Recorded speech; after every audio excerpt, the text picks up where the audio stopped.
In just the last 90 days, the Obama administration has proposed 5,798 new regulations. And some fear that there's another one on the way that could soon impact your Second Amendment rights. After the election, a lot of gun shops reported rising sales, sparked by fears that access to firearms and ammunition could be restricted. Our next guest says that may not be far from the truth. Gun rights expert John Snyder joins us live. Mr. Snyder, thanks for your time today. Thank you, Shannon. It's very good to be here. I want to ask you about something that you wrote about just a few days ago. You say, according to confidential information, that forces linked with the administration are suggesting the government might reclassify certain firearms and weapons, changing their status under the National Firearms Act, which would make it a lot more difficult to get them. What can you tell us about that? Well, according to the confidential information I have, semi-automatic firearms or certain semi-automatic firearms under this scenario would be declared as Title II National Firearms Act firearms. The false argument they would use for this is to say that certain semi-automatic firearms can be easily made into or changed into fully automatic firearms. This is untrue, of course, but of course, this type of thing has not stopped this administration in the past. What this would mean is that people who wish to acquire semi-automatic firearms would not be able to acquire them unless they were willing to get prior approval by the government and pay a $200 fine for each separate firearm.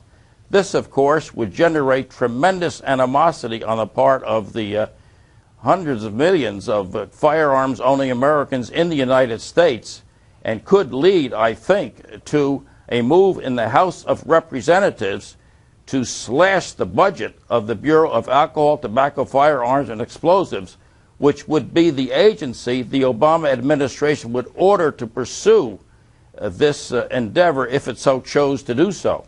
And my understanding is that the way you've laid this out, Congress would not be involved in this process. Our elected representatives wouldn't be involved. You mentioned that possibly through the Bureau of Alcohol, Firearms, and Explosives, basically what would happen is this would be a move by the administration that would go into effect without the legislature getting involved.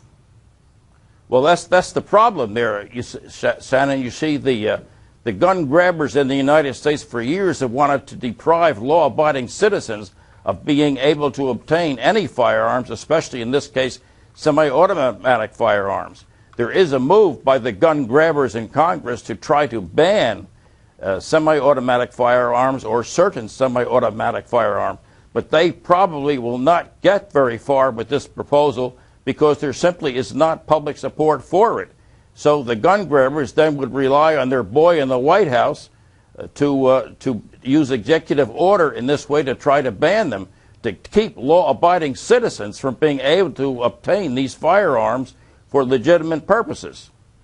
Well, the White House, at each time this gun rights issue has come up, has said that, the president and the White House have no intention at all of depriving Americans of their Second Amendment rights. But we know that there's also a UN treaty that the U.S. is now involved in negotiating and hammering out that would also deal with gun rights. So we'll keep a close eye on what you've tagged and on that treaty as well. And we'll keep folks out there updated. John Snyder, thank you for your time. Thank you, Shannon. Thank you. Well, a new report